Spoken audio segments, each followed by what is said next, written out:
ज्या ज्या संस्थांमध्ये ते जुडले गेले, एक परिस्पर्श ज्याला म्हणतो, ताकदवर माणूस, उगाच असं द ग्रेट मराठा त्यांना ही पदवी दिलेली आहे. मराठा महासंघाने आणि मराठा समाजाने त्यांना दिलेली ही पदवी आहे आणि त्याच्यामुळे त्यांच्या त्या नावातच ग्रेटपण आहे, मोठेपण आहे.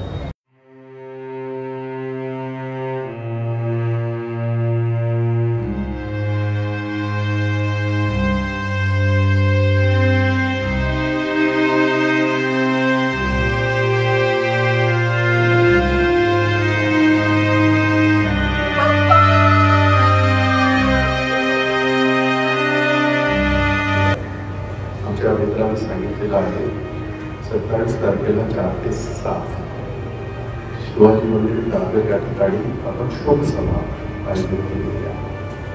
अनेक संतांचे प्रमुख, काही राजकीय, काही सामाजिक संतांचे त्यांच्याबरोबर एक आयुष्यभर काम केलं ते सगळे येतील आणि आपल्या व्यक्त करतील. आता या ठिकाणी आपण सगळे जे काशीदेवती उपस्थित आहे, आपण सगळ्यांनी 2 मिनिटं शांत राहून भाईंना सार्वजनिक काही आज खेडचे केशवराव भोसले आपल्या संगत नाही.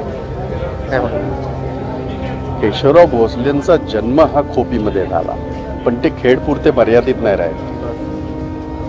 त्यांनी त्यांच्या आयुष्यभर काँग्रेस पक्षापासून सुरुवात केली आणि अनेक सामाजिक संस्थांना जुडलेलं हे व्यक्तिमत्व, आणि ज्या ज्या संस्थांमध्ये ते जुडले गेले, एक परिस्पर्श ज्याला म्हणतो, ताकदवर माणूस, उगाच असं द ग्रेट मराठा त्यांना ही पदवी दिलेली आहे. मराठा महासंघाने आणि मराठा समाजाने त्यांना दिलेली ही पदवी आहे आणि त्याच्यामुळे त्यांच्या त्या नावातच ग्रेटपण आहे, मोठेपण आहे.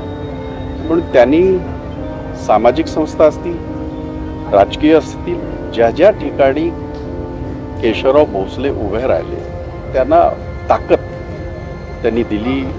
एक मोठा आवाका, राजकारणातला मोठा आवाका, समाजकारणातला मोठा आवाका, असं हे एक व्यक्तिमत्व.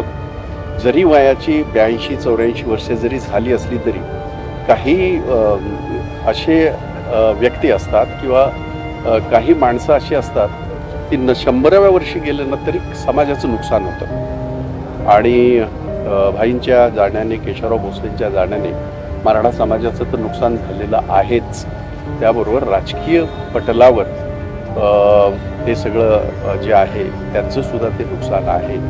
मी माझ्या कुटुंबातर्फे, माझ्या मुंबई काँग्रेसतर्फे, आणखीन महाराष्ट्र प्रदेश काँग्रेसतर्फे, कारण आमच्या काँग्रेस पक्षाचा फार मोठा नेता आज हरपला असं मी म्हटलं तर अतिशयोक्ती होऊ नये. मी त्यांना, त्यांच्या कुटुंबियाला या दुःखातून सावरण्याची परमेश्वर ताकद देऊ आणि त्यांना मी या ठिकाणी भावपूर्ण श्रद्धांजली आहे.